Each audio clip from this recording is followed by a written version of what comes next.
Hey people, it's Niall talking. So this is from Learning English, voiceofamericanews.com, Robot Justice, the rise of China's internet courts. China says millions of legal cases now being decided by internet courts that do not require citizens to appear in court. The smart court includes non-human judges powered by artificial intelligence, or AI. People seeking legal action can register their case on the internet. They can then take part in a digital court hearing. The system gives users the chance to communicate and receive court decisions by text or through major messaging services.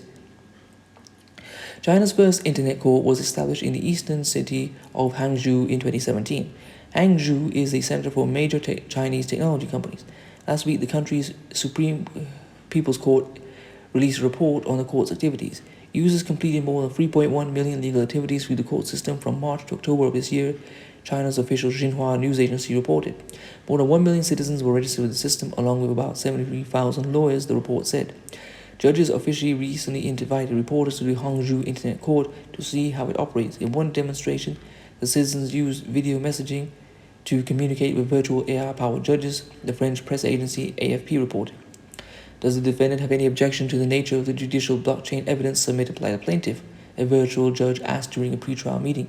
The non-human judge was represented in the system by an image of a man wearing a black robe. No objection, the human plaintiff answered. A Hangzhou court official told China's state-run CGTN television the internet court system operates 24 hours a day, 7 days a week. It is designed to ease the workload of humans and improve the speed and effectiveness of the legal process. Court officials say that even though virtual judges are used, human judges observe the process and can make major rulings. The internet court in Hangzhou only deals with cases involving legal disputes over digital matters. These include internet trade issues, copyright cases, and disputes over online product sales. Digital court cases in China have seen a sharp increase in recent years as the number of mobile payments and internet-based businesses has grown. Growth is tied to China's huge number of internet users, about 850 million. Blockchain is one of the digital technologies used in the court system. Blockchain is the name for an official list of transactions carried out between users belonging to the same group of computers. The technology permits transaction records to be checked and stored safely. Ni Difeng is vice president of the Hangzhou Internet Court. He told reporters the use of blockchain was particularly useful in helping to reduce paperwork and create clear records of the legal process. Ni noted that he thinks the system's ability to provide quick results helps give citizens more quality justice, because justice delayed is justice denied, he said. After establishing the court in Hangzhou, China launched similar operations in the city of Beijing and Guangzhou. Courts nationwide are also experimenting with several digital tools, said Zhu Giang, Chief Justice and President of the Supreme People's Court.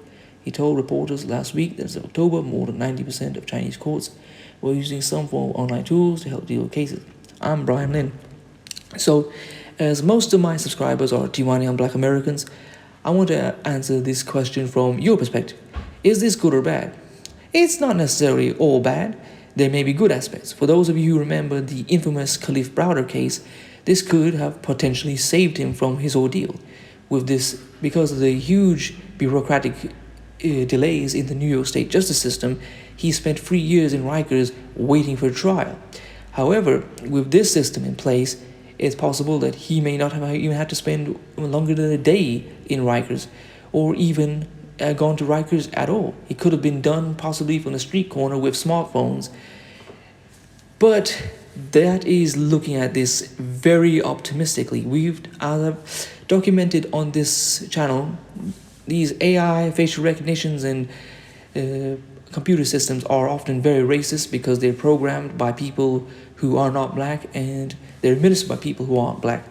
For those of you who remember, I did a video on a black man arrested by Detroit police based off one recognition by a facial recognition system using his ID, his driver's license ID, and a photo submitted by I think the cameras at a shop that was robbed. And just on that recognition alone, no other evidence, he had no other priors or anything. They arrested him and put him through an ordeal. And this is very serious. Even if you could say that all it would have taken is through a few lawyers and some conversations to clear up the mistake. We know that when black people make contact with the police, they often use the contact as an excuse to become violent. It's been documented many times that when they arrest black people, they seek to use more violence. They may have guns, tasers, pepper spray, But in restraining them, they always jump to the most violent option, or guns, or choose to beat them when there is no need to.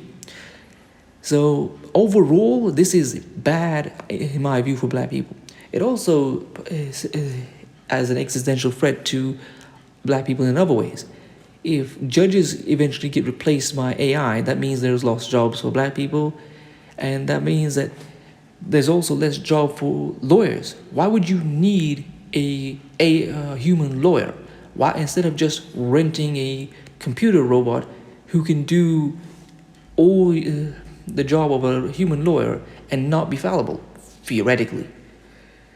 So there'll be less jobs for black people. So people who are going through law school currently, in 10 years' time, I mean, I know that going to law school can be a long process of, well, all the processes. So by that point, these things could be introduced. So for all the black people listening, you really need to have side hustles. You need to have multiple streams of income, because you cannot rely on becoming qualified and having a lifelong career at this point. Anyway, my channel received a warning, so I made it back up. I'm going to leave that in the pinned comment.